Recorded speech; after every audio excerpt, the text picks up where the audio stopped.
I am always looking for the best possible experience for those who watch my live streams. One of the ways I know I can give that at-home audience a better shot is by providing an outfield camera. Now recently we've tried the Nearstream VM33, and if they can get NDI cooked into the firmware, I'll be using it as my on-the-road camera.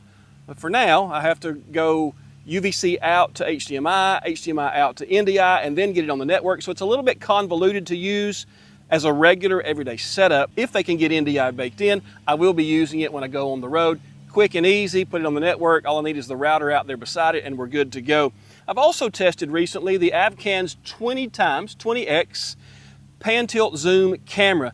Now this camera has gotten some really good reviews, but it's almost always for things that are shot indoors, and I really struggled getting it to give me a good shot this far away, especially on that sunlit day when I was testing it. Now, today is not sunlit, it's overcast and it's a little bit dreary. Most of my games will be shot under the lights, so exposure is not quite as big of an issue as it is for those who are streaming tournament ball.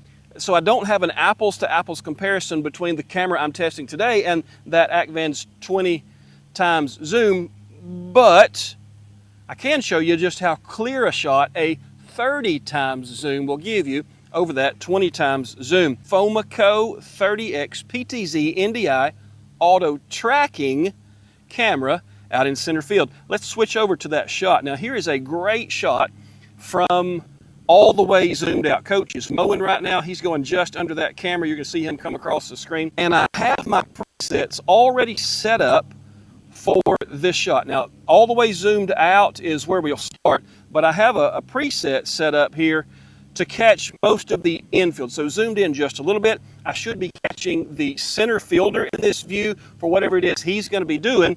But then I want to go ahead and punch in. Now I'm standing right at the pitcher's mound. It's covered because of the weather.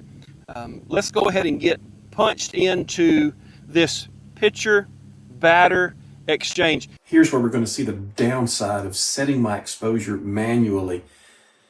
Because as I punch in here, you can see it get darker and darker where there's more light in the scene because of the sky. You have a much brighter picture, but as you punch in here to this green background, we're going to get a lot less light here. It's also where I find that this becomes extremely valuable, looking up and seeing what the different exposure settings are, what the auto exposure settings are that will allow me not to have a blown out picture, but to be able to have it depending on your shutter is something that's going to be valuable. Go through that booklet, that owner's manual, and go ahead and take the time to figure out how to keep your exposure settings, your white balance settings, all of the image adjustments to keep that consistent no matter which of your presets you're using. The pitcher is in picture as a full-size person. If I go on down here to the batter's box, I may be a little bit too straight on with this shot. The pitcher may be covering up my batter. Yeah, he's going to be a little bit. So I need to scoot over just a hair left or right to catch a good, a little bit better angle there probably. So here's the right-handed batter's box. You can see that batter is still full size in your screen, and we're not actually all the way zoomed into what this camera can do. So here's my left-handed shot. So you can see how this camera is going to punch all the way in. It's not near as breezy as it was the other day when we tested the other camera. So I do have a better shot as far as the camera shake, the stillness of it. I'm going to go ahead and start walking down to the first base line and let the camera go ahead and head that way as well, where first base is going to be. Once again, I have a really good shot. Put myself in the correct side of the screen so that when this guy takes off, gets his lead, he is right in the center of the shot. I went ahead and took the liberty of making a shot for third base as well. It's not one that I use nearly as often, but I will tell you that third base is where my boys are at when we're at home. There we are. As I come into view on this side, you can see that third baseman is going to be playing somewhere on the hot side here for most plays. So I'm going to catch a lot of what's happening here if I choose to go to preset number 3. And then back out to preset number 4, you can see that I've got that good all infield from the outfield view that's going to mirror my behind the plate view from my Mevo Start camera.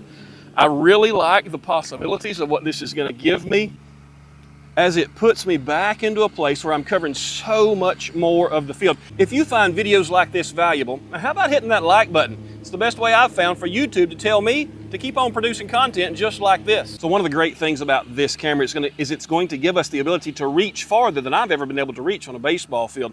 So zooming into its fullness of its 30 times is not actually even the limit.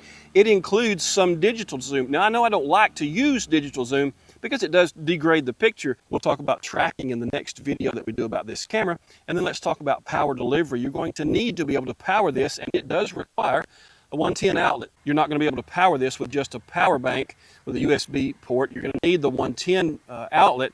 It's going to draw 12 watts according to its documentation. And so you would just plan accordingly with the size power bank that you need. I've got one.